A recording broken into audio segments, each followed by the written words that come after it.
Pernah kepikiran nggak gimana caranya sebuah ide di kepala kita bisa tiba-tiba jadi aplikasi yang jalan di HP?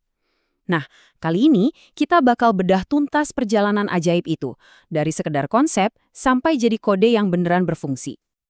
Oke, jadi ini pertanyaan besarnya. Di depan kita nih kan ada mesin yang luar biasa kuat ya, komputer. Tapi masalahnya, mesin ini tuh nggak punya intuisi sama sekali. Terus gimana dong caranya kita nyuruh dia buat ngerjain persis apa yang kita mau? Mungkin kita mikir jawabannya pasti ribet banget pakai bahasa-bahasa aneh gitu. Tapi intinya sebenarnya jauh lebih simpel dari itu. Jauh sebelum kita nulis satu baris kode pun, kita harus punya solusinya dulu. Ya, pada dasarnya pemrograman itu ya seni buat nyelesain masalah. Nah, solusi yang terstruktur ini ada namanya. Kita sebut dia algoritma. Ini nih konsep paling intinya. Anggap aja ini cetak biru yang jadi dasar dari semua perangkat lunak yang pernah kita pakai. Kalau mau definisi formalnya, algoritma itu urutan langkah-langkah yang jelas dan terbatas buat nyelesain masalah. Karena nama ini datang dari seorang matematikawan Persia dari abad ke-9 loh, Al-Khwarizmi, yang karyanya jadi dasar aljabar. Jadi ya, ide nyusun langkah-langkah kayak gini tuh udah ada dari zaman dulu banget, jauh sebelum ada komputer. Intinya sih simpel banget. Nggak usah pusing sama definisi formalnya. Anggap aja kita lagi ngasih tahu arah jalan ke teman. Tiap langkahnya harus jelas dan berurutan kan, biar teman kita nggak nyasar. Nah, itulah algoritma.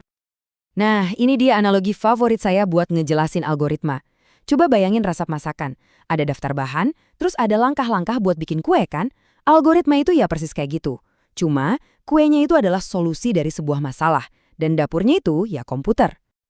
Oke, resepnya udah ada di kepala kita nih. Tapi koki yang jago kan gak langsung masak ya. Pasti ditulis dulu resepnya biar nggak lupa atau salah langkah. Nah, di dunia programming ini namanya merancang ide. Kita bikin cetak birunya dulu sebelum ngetik kode. Salah satu cara paling umum buat bikin cetak biru ini namanya pseudocode. Anggap aja ini kayak coret-coretan atau draft kasarnya program kita. Tujuannya bukan buat dibaca mesin loh ya, tapi buat kita, manusia, biar gampang ngerti alur logikanya. Yang menarik, ada dua gaya utama nih buat ngerancang. Kalau kamu tipe orang yang suka kata-kata, daftar yang rapi, nah, pseudocode cocok banget. Tapi kalau kamu lebih visual, lebih suka gambar, mungkin kamu bakal lebih milih flowchart yang pakai simbol-simbol buat ngegambar alur logikanya. Dua-duanya sama bagusnya kok. Tujuannya sama, bikin rencana yang matang. Oke, rancangannya udah siap.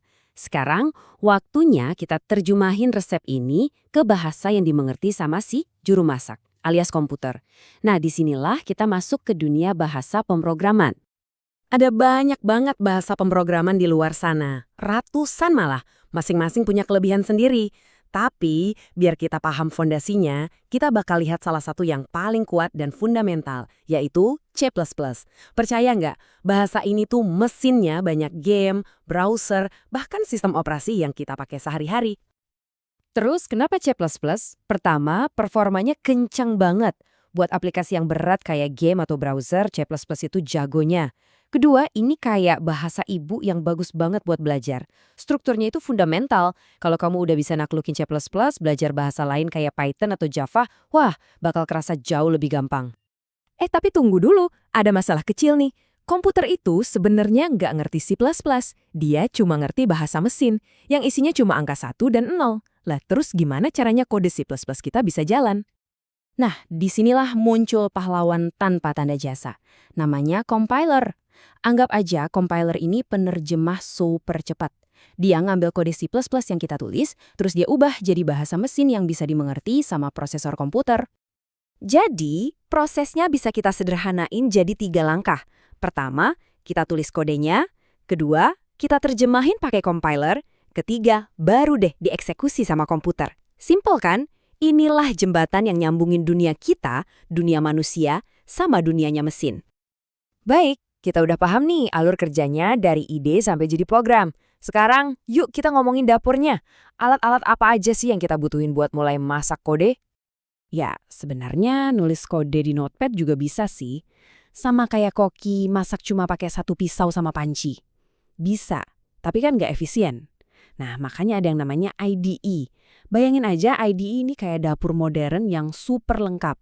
Ada editor teks yang canggih, ada compilernya, ada alat buat nyari error. Semuanya jadi satu biar kerjaan kita lancar jaya. Oke, konsepnya udah dapat, peralatannya udah tahu. Tapi gimana sih cara paling ampuh biar beneran jago programming? Apa rahasianya? Ini dia jawabannya.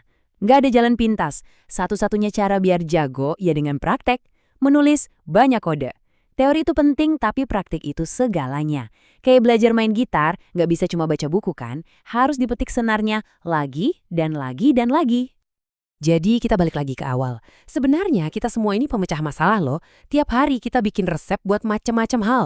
Nah, dengan semua yang udah kita bahas barusan, pertanyaannya sekarang bukan lagi bisa nggak ya? Tapi masalah apa di dunia ini yang mau kamu selesaikan pakai algoritma pertamamu?